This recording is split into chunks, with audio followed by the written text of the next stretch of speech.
Vamos falar agora sobre um tema muito importante na prática diária, que são dicas para diferenciar nódulos B3 dos nódulos B4. Isso é muito importante por dois motivos: pelo volume de mulheres que têm nódulos nas mamas e pelo baixo valor preditivo dessas biópsias guiadas pela ultrassonografia. Ou seja, qualquer coisa que nós façamos para reduzir o número de biópsias e melhorar o valor preditivo positivo e negativo das nossas biópsias gera um impacto muito grande, tanto de custo quanto a nível de ansiedade para as pacientes. Portanto, o que nós vamos ver agora são 5 dicas práticas de como melhorar essa diferenciação. Dica número 1. Não tem como eu falar de exame de ultrassom sem falar que a gente tem que ter muita atenção para o aparelho e para a técnica empregada. Ou seja, eu preciso utilizar um transdutor linear, uma banda de pelo menos 10 a 12 MHz, porque a maioria das mamas fica com alguns centímetros e a gente consegue visualizar muito bem. Eu também tenho transdutores que chegam até 18, que são muito bons para a região da retroareolar, para a pele, mas se eu pego, por exemplo, um transdutor de 5, eu não vou ter uma resolução adequada no meu parênquima mamário. O campo de visão tem que incluir toda a mama, é claro, até o músculo peitoral, não é para incluir pulmão nem pleura. O ponto focal tem que estar na região média ou no centro da lesão. Isso é muito importante, parece coisas básicas, mas que se não forem feitas, dão uma diferença, um impacto negativo significativo. A escala de cinza tem que estar adequada e uma coisa muito importante é ver o tom médio cinza do lóbulo de gordura, porque isso ajuda bastante, senão altera muito a minha visualização. Se você achar necessário, utilize a harmônica, ela melhora a tua resolução. No caso de nódulos, escolha uma técnica para mama e utilize essa sempre como padrão. Tem várias técnicas, radial, antirradial, longitudinal, transversal. Eu, particularmente, utilizo a radial, sempre começo 12 horas e vou seguindo até chegar novamente em 12 e finalizo o meu exame vendo com uma forma oblíqua essa região lateral até chegar na axila. Então, eu sempre faço isso, mas o mais importante é você eleger e não deixar nenhuma região da mama sem avaliação. Utilize a manobra de decúbito lateral para visualização da porção lateral da mama do lado direito e esquerdo. Dá uma diferença enorme nessa região, onde 70% dos tumores vão estar localizados, porque você reduz a espessura, reduz o artefato. Abuse de outras manobras, como a da região retroareolar para ver a papila, ver se o nódulo tem compressão, movimento, ou seja, tudo isso nós temos um aparelho que tem uma resolução enorme, nós estamos ali, então aquele é o momento para você fazer o diagnóstico. E cuidado com distração, o exame de ultrassom tem esse grande problema, a paciente adora conversar. O doutor Stravos já disse uma vez que a gente devia dizer para a paciente que a gente não vai conversar durante o exame, mas é difícil, mas pelo menos tentar estar bem concentrado, porque às vezes quando você vai lembrar o fato que ela está falando ou responder é aquele momento que passou a nossa lesão. Dica 2, determine a especificidade do teu exame. Ou seja, a gente sabe que a composição da mama, nós temos basicamente 3 na ultrassonografia: ecotextura de fundo homogênea fibroglandular, homogênea adiposa e a heterogênea. É claro que não são 3, ela é um contínuo, né? Ela começa com aquela mama extremamente densa, vem vindo com um padrão até chegar na lipossubstituída. Mas o que é importante? Que na mama fibroglandular, nós vamos ter uma alta acuracidade, porque o nódulo geralmente é hipo, no máximo ISO você vê muito bem.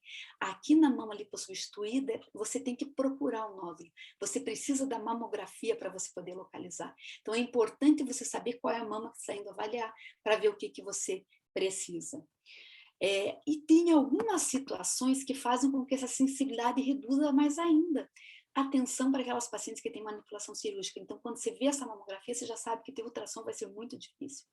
Vão aparecer lesões que você não sabe se é tumor, ou quem sabe se não tem uma lesão aqui embaixo que é tumor e que você não vai ver. Então, muita atenção ao exame, que você vai demorar bastante. E você tem uma menor acurácia. Durante a lactação, a mama está totalmente estimulada. Não é que você não consiga fazer o exame, mas é um pouco mais difícil. Essa é uma paciente que controlava nódulos B3 e volta quando estava amamentando. Observem que a mama direita até não mudou tanto. É claro que eu não consigo ver uma resolução grande, porque atenuou bastante o meu sinal, mas observe do lado esquerdo, que é o lado que tem uma maior acúmulo de leite, como, olha a diferença, esse nódulozinho tinha aquilo de parênquima em cima e aqui, olha o tanto que está estimulado e com acúmulo lácteo. Então, portanto, tome cuidado, é o melhor método, é o que a gente vai utilizar, mas a gente tem que procurar a lesão e saber que a nossa acurácia está um pouco reduzida. Atenção com aquelas mamas com intensa fibrose, aquelas mamas doloridas com várias calcificações, porque eu coloco meu ultrassom, tem várias áreas de atenuação, tem áreas que eu não sei se é lesão ou não, eu até consigo ver a resolução, mas as lesões mais inferiores eu não consigo ver margem. Então a gente também tem que gastar mais tempo e saber que nessa mama eu vou ter mais dificuldade e maior limitação do meu exame. Atenção com o tipo de lesão, tem algumas que são bem fáceis de visualizar, outras nem tanto. Na maioria das vezes essas faces são as benignas, essas que a gente tem que garimpar e procurar são aquelas mais difíceis, por isso que a gente tem que tomar todo esse cuidado. Vamos para a dica número 3. Conheça o BIRADS. O BIRADS, ele é recomendado para utilização em todos os países, a nível internacional e aqui no Brasil também. Se a gente tem o BIRADS, por que não utilizar? Nódulo é nódulo, não é imagem nodular, não é formação nodular, não é área nodular. Quando eu pego um laudo que começa com isso, já formação nodular, eu já sei que não é uma pessoa que está atualizada no BIRADS, eu não levo tanto em consideração. Quando eu vejo um nódulo, eu tenho que descrever 5 coisas desse nódulo. Eu sempre escrevo na mesma ordem, é sempre a forma, a margem, a textura, a orientação e a característica posterior, porque senão eu não esqueço. Ou se não tiver ali é porque tinha alguma coisa. Então, padronizem dessa forma. E os termos, eles são bem estabelecidos. Por que usar forma lobulada se não existe? Por que usar borda definida se o termo é margem circunscrita? Então, vamos fazer isso, porque se ela for para qualquer país, eles vão saber do que nós estamos falando, né? Isso é muito importante. E é baseado nisso que nós vamos determinar se a nossa paciente precisa continuar a investigação ou não. Ou seja, o que é um nódulo BIRADS 3? É um nódulo oval, circunscrito, hipoicóico ou liso, paralelo, sem alteração do feixe sonoro. Esse é o nódulo BIRADS 3. Todos os outros, qualquer um desses critérios que apareça, vão para a categoria BIRADS 4. Morfologicamente, é isso que nós temos. Mas por quê? Porque todos esses nódulos com as características são benignas? Não. Porque nós já sabemos o valor preditivo da maioria desses achados, ou seja, um nódulo oval, ele vai ser em 70%, quase 80% das vezes benigno, mas pode ser maligno. Um nódulo redondo, veja que a metade é benigno, a metade é maligna. Enquanto que mesmo um nódulo irregular, ele vai ser maligno em quase 70%, em 30% das vezes ele vai ser benigno. E assim vai indo para os outros descritores também. Vai ser baseado nisso que nós vamos, a combinação desses descritores que vai nos dar qual é o conjunto que tem o valor preditivo positivo para tumor menor que 2%, são só o nódulo oval, circunscrito, paralelo, sem alteração do feixe sonoro, o hipoicóico. Todos os outros, quando a gente coloca na soma e coloca junto, eles dão um valor acima de 3%, e a gente precisa fazer a biópsia. Só que dentre esses outros fatores, a gente tem percentual de malignidade, ou seja, não tem como comparar uma margem distinta, que é 40% do tumor, com uma margem especulada de 80%. É por isso que surgiu essa necessidade de graduar esses critérios e graduar entre BIRADS 4, A, B e C. Stravos já tentou fazer isso, colocando alguns achados que fossem fortes, como margem especulada, forma irregular, alguns mais baixos, como margem distinta, textura heterogênea, redondo, e aqueles mais fracos, que é a alteração de ducto e tudo mais. E dentro disso, dizer o que seriam BIRADS 4, 4B, 4C, 5, quando não tinha achado forte, eu tinha, e conseguiu estabelecer bem isso. Mas a diferenciação entre BIRADS 4A, B e C, basicamente é importante para que a gente faça a correlação depois. Ou seja, o BIRADS 4A é quando você espera que tenha um estado benigno mesmo, a correlação é compatível se for uma PAF. O 4B, você já pensa que pode ser maligno até 50% dos casos, ou seja, precisa uma boa correlação anatomopatológica para dizer que é uma lesão benigna. O 4C, a gente espera um tumor maligno, então considerar nova biópsia, rever todo o caso para ver por que ele não deu positivo. E o 5, independente se vir um resultado benigno, tem que refazer ou biópsia a vácuo ou biópsia cirúrgica para estabelecer esse diagnóstico. Por que isso? Porque, claro, é muito fácil, quando eu vejo um nódulo com essas categorias, dizer que isso é um BIRADS 3. O valor preditivo desses achados são muito fáceis. Quando eu vejo um 4C, que é um nódulo com todas as características bem suspeitas, o valor preditivo positivo para tumor é muito alto. Então, com isso, é muito fácil também. O problema é que entre este e este, nós temos uma variedade de achados que tem um critério que sai que nós vamos ter que fazer biópsia. Por exemplo, esse primeiro nódulo tem margem, tem todos os outros critérios, mas olha essa margem, eu não consigo traçar com lápis. É um BIRADS 4A, mas é uma lesão papilar. Esse outro eu consigo, tem todos os critérios, a margem está até circunscrita embaixo, mas olha aqui em cima uma margem distinta, uma texturinha heterogênea. É uma alteração funcional, mas é um 4A. Este tem todos, mas é heterogêneo. Era um fibroadenoma complexo. Este outro, veja como está tranquilo, mas essas margens, não dá. Olha essa textura heterogênea, isoipóide, era só uma hiperplasia fibroadenomatoide. E este outro, veja que essa margem até consigo ver, mas essa margem é indistinta. E o que ele é? Um carcinoma de alto grau. Então, um 4A é uma lesão que na maioria das vezes vai ser benigno, mas que eu não posso deixar passar, porque senão eu vou deixar passar um tumor de alto grau. Já vai chegando algumas lesões que vão ficando com margem mais angulada, que é mais suspeito, mas mesmo assim pode ser benigna, ou mais heterogêneo, que vai vir um filóides, ou um nódulo redondo, que pode ser um carcinoma, né, de alto grau, ou com achado mais suspeito, que vai ser mais tumor. Então, esses aqui, veja que tem mais alguns critérios a mais para tumor, e a maioria das vezes vai ser neoplasia mesmo, mas algumas vezes vai ser benigno, ou seja, aqui eu tenho meu 4A, aqui eu tenho o meu 4B, mas não tem como, morfologicamente eu tenho o meu 3, eu tenho uma lesão altamente suspeita, essas do meio ainda a gente tem que fazer a biópsia para estabelecer o diagnóstico. Dica 4. Conheça as patologias mamárias, é fundamental, ou seja, a gente sabe que a apresentação radiológica depende do tumor relacionado com o tecido ao redor. Ou seja, se o meu tumor cresce rápido, não dá tempo de ter reação, mas eu preciso de muita neoangiogênese. Se o meu tumor cresce devagar, eu tenho muito tempo para ter reação do tecido ao redor e eu não preciso de vascularização. Isso vai me dar minha aparência radiográfica, a sensibilidade dos meus métodos. Ou seja, eu vou ter meus tumores de alto grau, que são aqueles são menor densidade, mais altamente vascularizado, e aqueles de baixo grau, que tem bastante densidade, pouco vascularizado. Ou seja, eu tenho carcinoma com calcificação ductal, finas pleomórficas ramificadas, ou os nódulos circunscritos do alto grau. Minha apresentação aqui vai ser calcificação amorfa, nódulo especulado. Com isso, nesse grupo, eu vou ter uma alta sensibilidade da ressonância e aqui uma alta do tração. Eu preciso saber isso, eu preciso saber como é que meus tumores se apresentam basicamente. Ou seja, isso é um tumor de alto grau, isso é um tumor de baixo grau, que quase não realça na ressonância, mas que eu vejo muito bem no ultrassom, enquanto que aqui esse tumor de alto grau passaria muito bem com BIRADS 3. Portanto, por que eu preciso saber disso? Porque quando eu estou em frente a um nódulo oval circunscrito hipoicóico, sem alteração do feixe sonoro paralelo à pele, que é um típico BIRADS 3, eu tenho que saber por que eu já não chamo ele de fibroadenoma. Porque ele vai ser fibroadenoma em 98% das vezes. Em 2% das vezes vai ser um filóide, um carcinoma pouco diferenciado, como aquele caso que a gente viu. Se eu vejo um cisto com conteúdo espesso isolado, por que ele é um BIRADS 3? Porque ele vai ser um cisto em 98% das vezes, mas em 2% pode ser um fibroadenoma ou um carcinoma pouco diferenciado. Se eu vejo um agrupamento de microcistos, em 98% das vezes é alteração benigna, mas em 2% pode ser um carcinoma ductal em si. Então é por isso, eu tenho que ver a lesão e já pensar o que eu estou achando, qual que é o controle que eu vou fazer nesse caso. Se eu vejo um nódulozinho com margem indistinta, textura heterogênea, que é um 4A, eu tenho que pensar que em 10% das vezes pode ser um carcinoma, mas que na maioria vai ser uma lesão benigna. Um nódulo redondo, com a margenzinha angulada, que geralmente acompanha o redondo, vai ser metade fibroadenoma e metade carcinoma pouco diferenciado, por isso que não pode ser BIRADS 3. Agora, se é especulado e irregular com sombra, em 90% das vezes vai ser um carcinoma ductal invasor, mas tem lesões malignas com esse aspecto, que é mastopatia diabética, fibrose, granuloma, que pode dar esse tipo de apresentação.